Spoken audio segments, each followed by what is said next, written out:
Hello అందరికీ, welcome to my channel Jappy loves Nani. ఈరోజు నేను మీకు చూపిస్తున్న రెసిపీ టమాటా పచ్చడి. దీనికి కావాల్సిన ఇంగ్రీడియంట్స్ ఏంటో చూసేద్దామా. టమాటాలు చిన్నగా కట్ చేసి పెట్టుకున్నాను.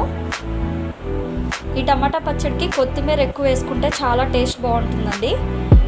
సో నేను ఒక చిన్న కట్టలు ఒక 4 నుంచి 5 వరకు తీసుకున్నాను, నీట్గా క్లీన్ చేసేసి. అలాగే రుచికి సరిపడా సాల్ట్, పసుపు, 15 పచ్చిమిరపకాయలు కట్ చేసి పెట్టుకున్నాను, జీలకర్ర, చిన్న నిమ్మకాయ సైజ్ అంత చింతపండు, ఒక మీడియం సైజ్ వెల్లుల్లి. Process and oil. Process start చేసేద్దామా. ముందుగా స్టవ్ మీద కడాయి పెట్టుకుందాము. స్టవ్ వెలిగించుకుందాం.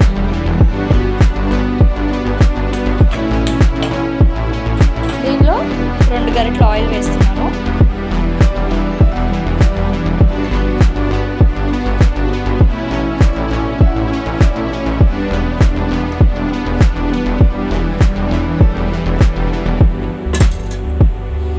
ఆయిల్ కొంచెం వేడవనిద్దాం.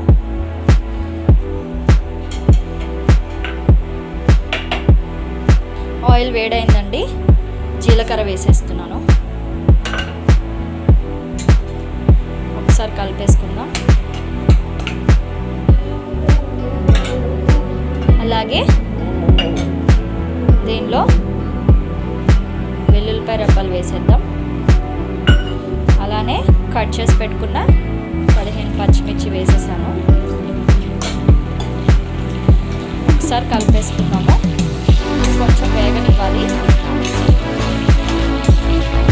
టమాటా పచ్చడి ఈ పచ్చిమిరపకాయ ప్లేస్లో మీరు ఎండుమిర్చి కూడా వేసుకోవచ్చు. నేనైతే పచ్చిమిర్చితోటి రోటి పచ్చడి లాగా చేస్తున్నాను.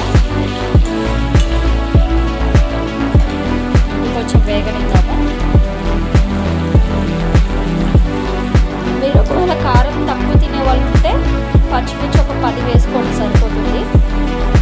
మేమైతే కొంచెం కారం ఎక్కువ తింటాము, అందుకే 15 పచ్చిమిర్చి దాకా వేసాము. 10 టమాటాలు తీసుకున్నాం కదా. పచ్చిమిర్చి డైరెక్ట్గా వేసుకోకండి, విరిపి కానీ కట్ చేసి కానీ వేసుకోండి, లేకపోతే టప్ టప్ అని పేలుతాయి, మొహం మీద పడతాయి. పచ్చిమిర్చి వేగిపోయండి. ఈ స్టేజ్లో ఉన్నప్పుడు టమాటాలు వేసేసుకున్నాము. అలాగే దీనిలో కొంచెం సాల్ట్ అండ్ పసుపు వేసుకున్నాము. పసుపు చిటికెట్ సరిపోతుందండి. సాల్ట్ రుచికి సరిపడినంత. నేనైతే 3 స్పూన్స్ దాకా వేసేస్తున్నాను, చిన్న స్పూన్స్.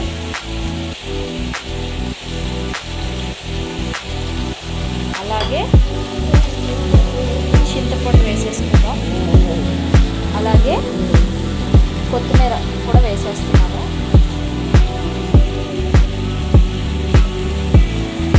ఈ టమాటా పచ్చడికి కొత్తిమీర ఎక్కువ వేస్తానండి. మా హస్బెండ్కి చాలా ఇష్టము. ఫ్లేవర్ చాలా బాగుంటుంది టమాటా పచ్చడి. ఒకసారి కలిపేసి మూత పెట్టేసుకుందాం.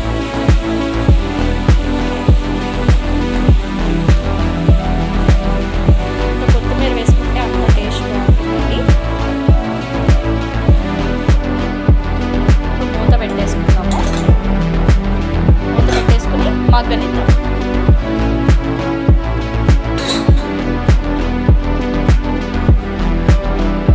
ఒకసారి మూత తీసి చెక్ చేసుకుందాము టమాటాలు మగ్గనియలేదు. చూడండి, టమాటాలు మగ్గుతూ ఉన్నాయి. దీనిలో వాటర్ కంటెంట్ మొత్తం అయిపోవాలి, అప్పటి వరకు మగ్గనివ్వాలి. టమాటా కొంచెం దగ్గర పడిన తర్వాత అప్పుడు తీసుకోవాలి, అప్పటి వరకు మగ్గనిద్దాం. వాటర్ మొత్తం ఇంకిపోవాలి.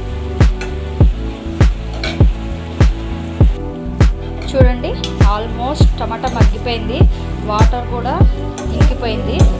ఇంకొంచెం ఇంకిపోయేదాకా అంటే అయిపోతుంది. స్టవ్ బంద్ చేసేసుకోవచ్చు. దీనిలో వాటర్ ఏం వేయక్కర్లేదండి. టమాటాలోంచి వచ్చిన వాటర్ తోటే టమాటా ఉడికిపోతుంది. టమాటా మొత్తం మగ్గిపోయి వాటర్ దగ్గర టమాటా గుజ్జులాగా వచ్చిన దాకా కలుపుకుంటూ ఉంటుంది అడుగండి కూడా.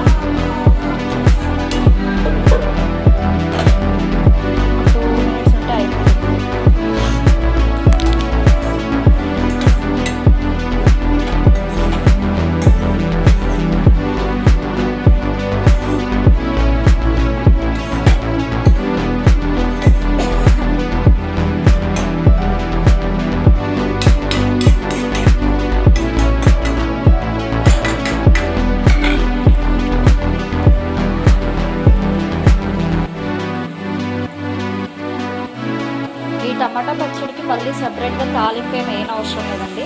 స్టార్టింగే ఆయిల్ వేసి జీలకర్ర, వెల్లుల్లి, పచ్చిమిర్చి అన్నీ వేయించేసాను కదా, సో దీనికి తాలింపు అవసరం లేదు. ఇలానే టేస్ట్ చాలా బాగుంటుంది. ఒకవేళ మీరు కావాలనుకుంటే వేసుకోండి, పర్లేదు. నేనైతే తాలింపు వేయను. చూడండి, వాటర్ అనేది లేదు దీనిలో అసలు.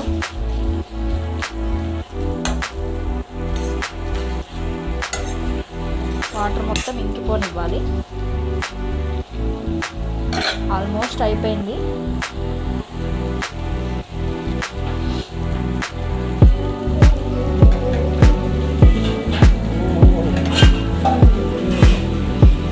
చూడండి, ఆల్మోస్ట్ అయిపోయింది. ఈ స్టేజ్లో ఉన్నప్పుడు స్టవ్ బంద్ చేసేసుకోండి. టమాటా గుజ్జుగా వచ్చేసింది, వాటర్ అంతా ఎక్కువై. స్టవ్ బంద్ చేసేసుకొని చల్లారనివ్వండి. చల్లారాక మిక్సీ పట్టుకోండి, ఓకేనా?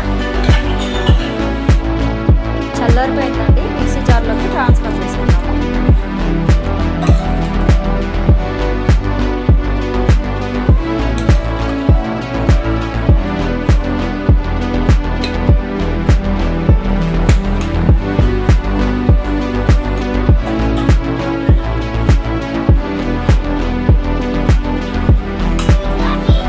మూత పెట్టేసుకొని మిక్సీ పట్టేసుకున్నాము.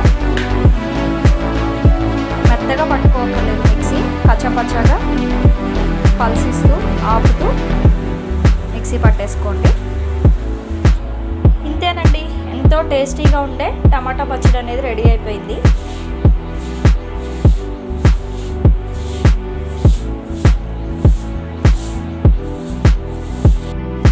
కనుక మీకు నచ్చినట్లయితే ఖచ్చితంగా ట్రై చేయండి. కామెంట్ సెక్షన్లో కామెంట్ చేయండి. ఈ వీడియో కనుక మీకు నచ్చినట్లయితే please like, share and subscribe my channel. Thank you for watching. Bye.